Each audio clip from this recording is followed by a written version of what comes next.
Magandang araw po muli mga kababayan. Welcome back. Welcome sa Bet Channel. Ay, kamusta po ba ang pag-celebrate, pagsalubong ng Kapaskuhan mga kababayan ko?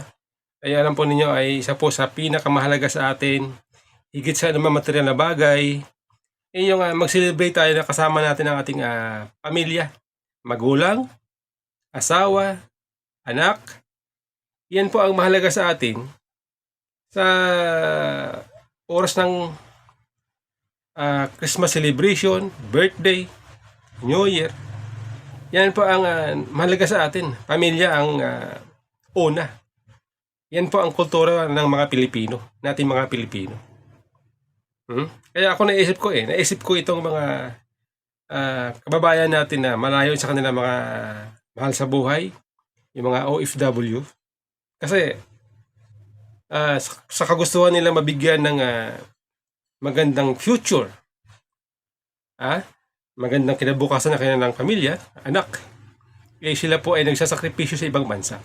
Pero alam po natin na bagamat sila po ay malayo sa kanilang pamilya, pero meron po silang mission na gustong mapagdagumpayan, malampasan sa buhay. Yan po ang mahalaga para sa kanila. Ang mabigyan ng magandang kinabukasan ng kanilang mahal sa buhay na naiwan sa Pilipinas. Kaya ay saludo po ako sa mga OFW na nagsasakripisyo para sa kanilang mga pamilya. Pero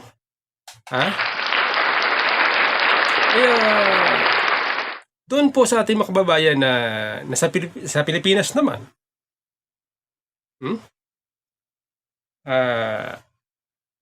nag-celebrate ng Christmas na hindi kasama ang kanilang pamilya. Halimbawa po, itong mga nakakulong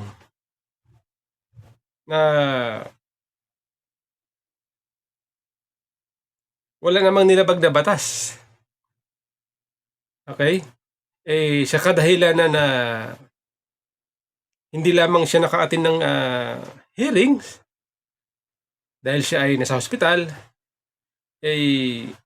siya po ay nag-celebrate ng Christmas sa loob ng kulungan. Yan po ay napakalungkot.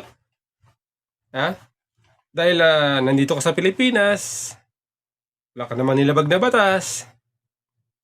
Dahil lamang sa paniniwala nitong mga nakakaangat sa kapangyarihan. Dahil sa kanilang umano'y ay paniniwala na nilabag nitong isang tao ang kanilang rules. Ito ngayon, ang isang tao na pinarusahan, nag-celebrate ng Christmas sa loob ng kulungan at dumadaing, naghihinagpis, nalulungkot, nakaramdam ng kalungkutan sa loob ng kulungan. Dahil lamang sa hindi naka-attend ng hearings ng isang committee o ng committee tulad ng Quadcom. Mga kababayan, ito po ito po ang video ni Colonel Grijaldo. Siya po ay naghihinagpis, nag-celebrate ng Christmas sa loob ng kulungan at hindi niya kasama ang kanyang pamilya. Ito po ang video ni Colonel Grijaldo, mga kababayan. Sa lahat ng nangungulila, nag-iisa, gustong makapiling ang pamilya sa araw ng Pasko. Mga pagkakumulat ang pinaparamdam sa atin ng Diyos na hindi tayo nag-iisa sa pag-celebrate ng araw ng Pasko. Thank you, Lord, for celebrating with us in the spirit of kindness, forgiveness, and love. Thank you. Okay. So yan po.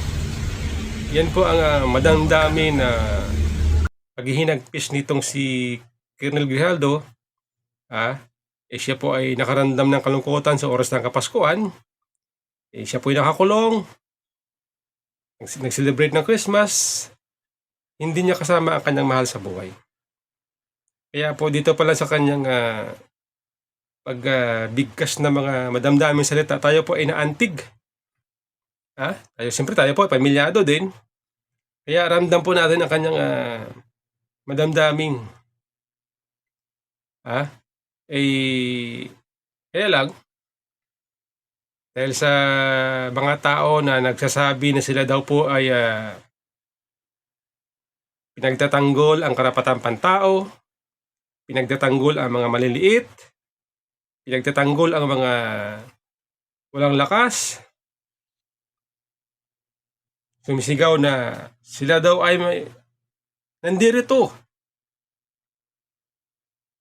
para ipatupad ang patas na pangkarapatang pantao. Dahil po sa kanilang patas na pagtrato sa karapatang pantao, ito po ginawa nila kay Colonel Grijaldo. Yan po ang patas para sa kanila. Sa mga taga-Quadcom, ito po ang pinakita ninyo sa taong bayan na pagiging patas, tagapagtanggol ng karapatang pantao, tagapagtanggol ng naaapi, tagapagtanggol ng maliliit. Ito po ang inyong ang resulta ng inyong sinasabi na kayo ay tagapagtanggol ng mga maliliit. Ordinaryong pulis, dahil lamang ay hindi siya naka-attend ng hearing, dahil siya po ay nasa hospital, ang kapalit, nagdiwang ng Pasko sa loob ng kulungan na hindi kasama ang kanyang pamilya. Yan po. Maraming salamat sa Quadcom dahil sa inyong gininto ang puso, kumikinang ng puso sa pagiging patas at tagapagtanggol ng mga maliliit ito na kulong.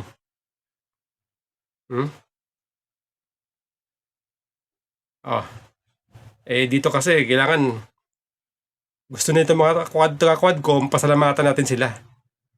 Kasi pagka binatikos natin sila, sasabihin nila sa'yo, inaatake nyo sila. Minamalayan nyo sila. Paimbestigan ka sa NBI. Kaya, ito, maraming salamat po sa inyo, sa inyong kabutihang puso. Banggitin ko na. Congressman Abante, Acop, Paduano, Barbers, Fernandez, maraming salamat sa inyong mga bossing dahil sa inyong ginintoang puso. Pinakulong ninyo ang isang tao dahil lamang sa hindi pag-attend, hindi naka-attend ng hearing. Pinakulong ninyo ang isang tao, pamilyado.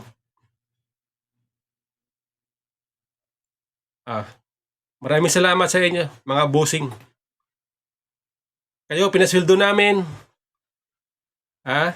Kayo ay pinasweldo namin ng taong bayan para patupad ang pagiging patas at tagapagtanggol ng mga mahihirap. Ayan. Pinakulong ninyo ang isang pulis sa oras ng Kapaskuhan. Ako naniniwala, naniniwala ako na ang gulong ay umiikot. Hindi lahat ng panahon kayo ay nasa ibabaw. Totoo po yan. Ang gulong umiikot. Kung kayo sa Quadcom, taga-Quadcom, ay nasa panahon na nasa ibabaw kayo ng gulong, darating ang panahon, kayo naman ay sa ilalim. Kaya maraming salamat po sa inyo. Mabuhay ang Quadcom.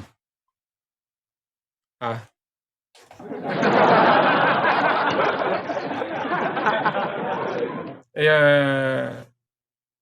ewan ko. Ha? Eh, sana no? Sana po sa mga mayroong maglinto ang puso dyan. Alam po natin na itong si Colonel Grijaldo ay may pamilya din. Pagka nakakulong ka, eh, wala kang sweldo. Wala kang sweldo na natatanggap buwan-buwan. Okay, ay kung ilang buwan nakakulong dyan si Colonel Grijaldo, ay siyempre wala siyang kita, walang income, eh, siyempre pamilyado yan. Yan ang mga malungkot dyan. Okay? Kung mayroon pa pinapaaral na anak, eh, kawawa po ang kanyang pamilya. Dahil lamang siya hindi naka-attend ng hearing. Kaya sana itong dating nabanggit ni Mayor Basti, na willing po siya mag-contribute para tulong kay Colonel Grijaldo, sana pangunahan ni Mayor Basti. At susunod po kami dyan. Naniniwala ako na itong mga vlogger na naniniwala sa karapatan ni Colonel Grijaldo ay susunod din. Willing magbigay na kahit na magkaano lamang para sa pamilya nito si Colonel Grijaldo. Okay? Eh, nabanggit dati yan ni Mayor Basti na willing siya mag-sacrifice, mag-contribute para dito sa pang-araw-araw ng gastusin ng pamilya ni Colonel Grijaldo. Eh, tayo po ay willing din magbigay kahit magkaano yung kaya lang natin. Kahit maliit man na bagay, basta importante makatulong tayo doon sa isang tao na nakakaranas ng ganitong sitwasyon. Kaya inuulit ko, maraming salamat sa Quadcom, sa inyong mga gininto ang puso sa oras ng panahon. Pinakulong ninyo ang isang tao dahil lamang siya hindi naka-attend ng mga hearing ninyo. Maraming salamat, Quadcom.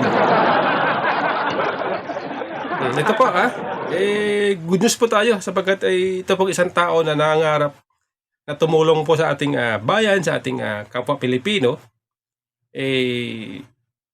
Siya po ay may mga panukalang batas na siya sanang makatulong sa pang-araw-araw na gastusin o pang-araw-araw na pangangailangan ng bawat Pilipino. Dahil di ba tayo ay araw-gabi, oras-oras, tayo po ay gumagamit ng kuryente.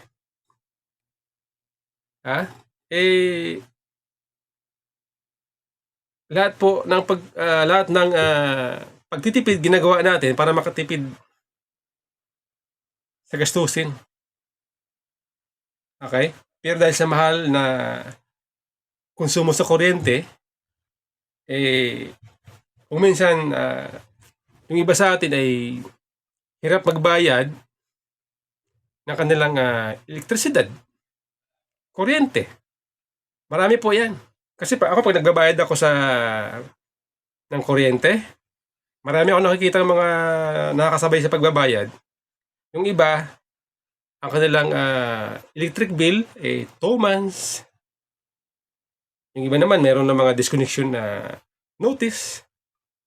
Dahil hirap po sila magbayad ng kanilang electric bill.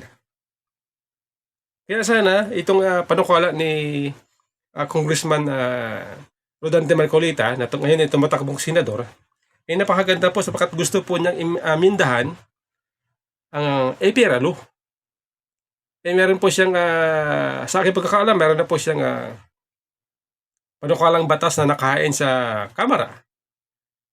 Pero hindi ko malaman kadahilanan kung bakit hindi po ipasa-pasa itong panukalang batas ni Congressman Marcolita. Oo. Kung minsan naisip ko, hindi kaya ito mga kasamahan nito ni Congressman Marcolita, yung ang pamunuan ng Kongreso ng Kamara. Hindi kaya may pinoprotektahang interest tayo po ay nagtatanong kung bakit. Bakit parang hindi priority ng pamunuan ng Kongreso itong panukalang batas na napakahalaga para sa mapababa itong ating kuryente. Mapababa itong ating binabayaran sa kuryente buwan-buwan. Napakaganda po yan. Kaya ito pong si Congressman Rodante Marcolita, nawawala na ng pag-asa dito sa kanyang kinabibilangan mababang kapulungan ng Kongreso. Kaya ngayon po, siya po ay naghahangad na ipagpatuloy ito kanyang plataforma, ang kanyang mga pangarap para sa mga maliliit na Pilipino.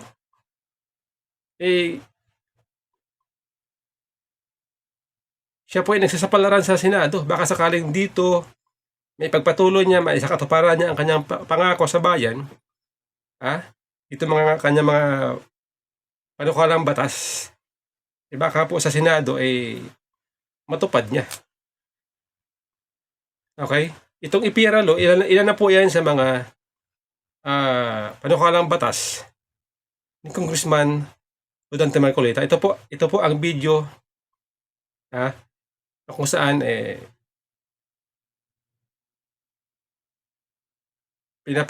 pinapaalam ni Congressman Rodante Marcolita ang kanyang plano sa bayan. Ito po. Ito palang video no? Ito pala ay video. Hiramin muna natin mula sa SMNI. Okay? Sa exclusive interview ng SMNI News North Luzon, inilahad ni Congressman Marcoleta ang ilan sa mga sinusulong nito kung papalaring maupo sa Senado, kasama ng pagkakaroon ng murang bayad sa kuryente o ang IPIRA law. Alam niyo po, ako ang unahin ko sana palakasin natin yung oversight function ng Senate. Kasi po napakarami rin nating mga batas na magaganda pero ang nangyayari, yung pagpapatupad, naiiwanan Bigyan ko po kayo ng halimbawa.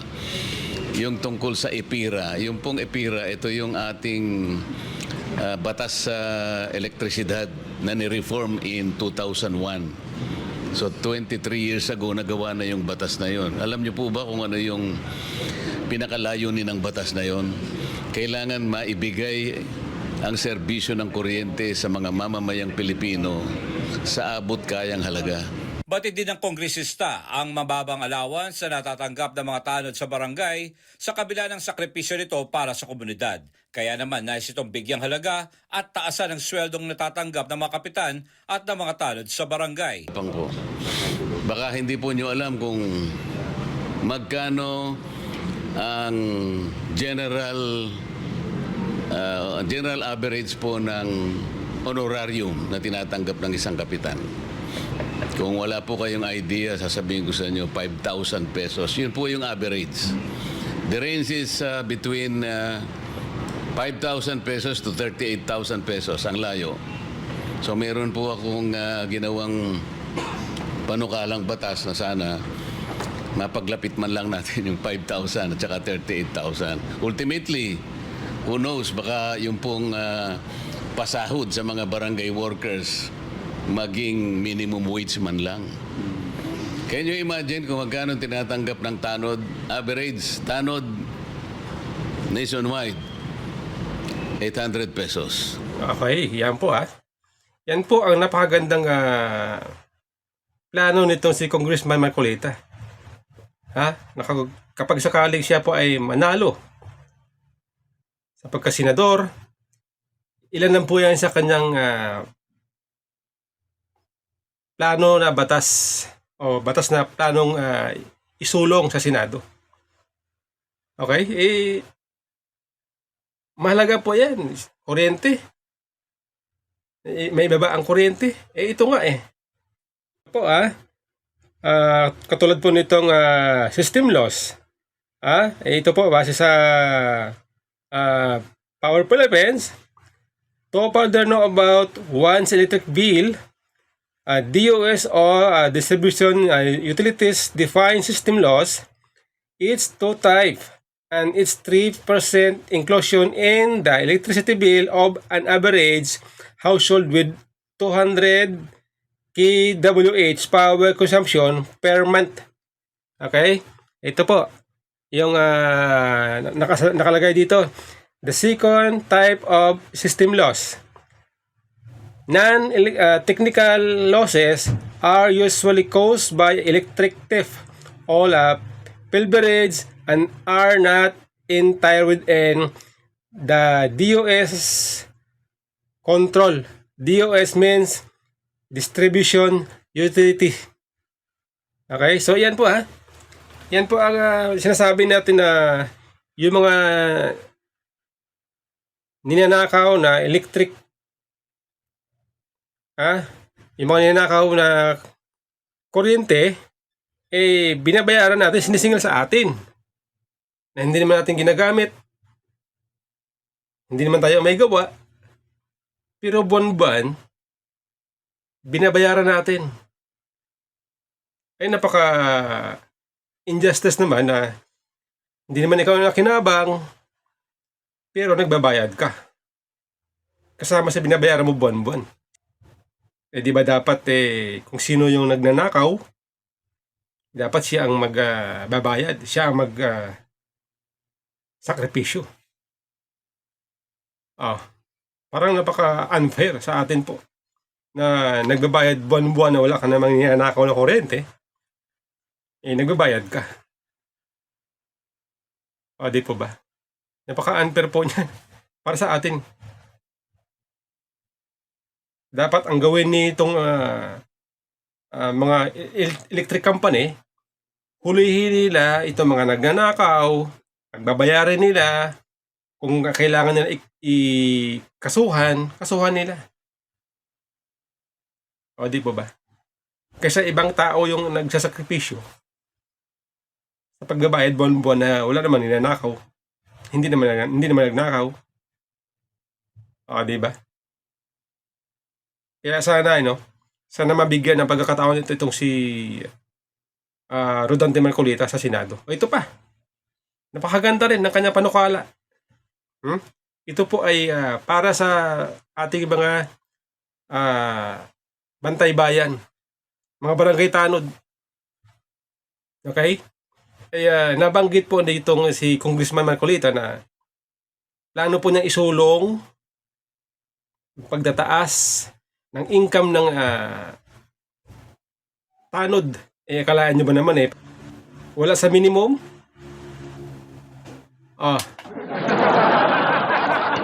Grabe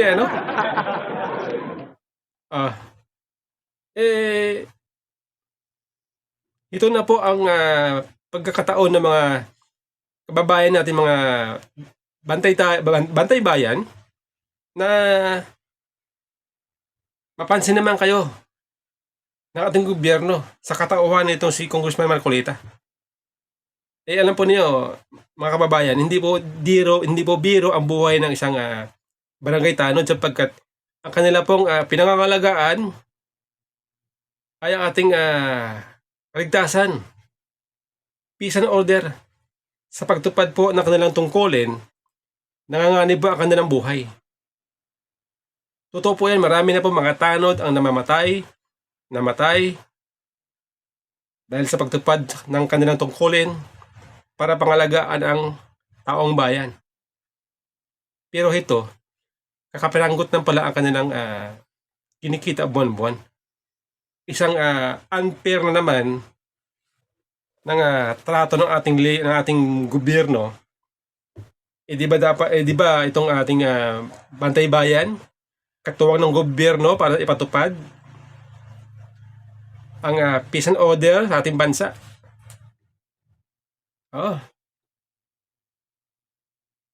Mahalaga po yan. Wala sa minimum. Wala pala sa minimum ang sweldo ang kinikita nitong ating mga barangay tanod. Mabuti meron isang Congressman Marcolita, mabuti meron isang Congressman Marcolita na nakaisip na pansinin ito. Ah. Kaya po, sa mga barangay tanod dyan, okay, sana suportahan ninyo si Congressman Marcolita. Para sa inyo to, mga panukalang batas ni Congressman Marcolita, para sa inyo to. May taas ang inyong sweldo. Magkano ba ang sweldo ng chairman, ng kapitan? Kaya, ito po, salamat.